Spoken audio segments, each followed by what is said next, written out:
trust 15 years ago when I started Copyblogger, and we are even lower today. You know, people have less trust in institutions. They have less trust in media.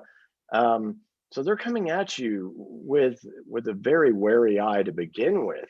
And the key is you need to make sure that they understand, not necessarily that you're like them.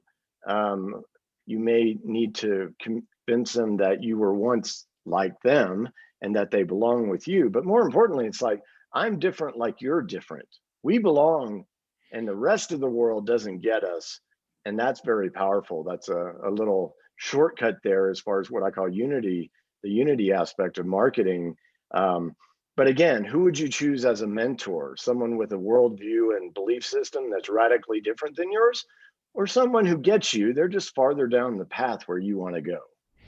The most successful marketers today do somehow transcend marketing in the sense that the person doesn't feel like they're being marketed to. They don't feel like they're being sold to. They actually feel like they just found the thing they've been looking for all this time. Because if you have more of a ruthless mindset and you're just trying to extract value from them instead of providing it first, you're not going to succeed as well as you'd like.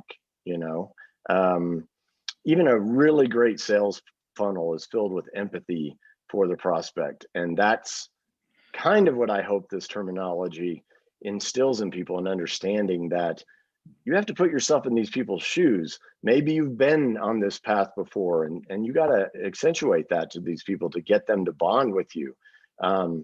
One way or another, you have to communicate. Again, this is classic copywriting, but it's also the thing that's so missing. So it may be what's old is new again, but maybe some people didn't learn the lesson in the first place. Any thought you may have of being late to the game, or I wish I would have done this, 15 years ago when Clark started doing it, you need to push that aside. We are approaching an incredibly new wave of the digital and almost the virtualization of more aspects of society. Yes, COVID sped things up, but it was happening anyway. We're going to see the internet and the web transformed from a page metaphor to a place metaphor with virtual reality, augmented reality, even the new social sensation that everyone's talking about, Clubhouse, with the use of actual voice instead of text, is a first step in that direction, a sense of place. And it's going to remake everything. The fundamentals that we talk about, that AWAI talks about, will not change because we're talking about human beings. But when the context changes, a lot of people get thrown for a loop. So pay attention, stay calm, keep your eye on the fundamentals of human beings, but realize that there's a whole wave of opportunity coming, and get ready for it.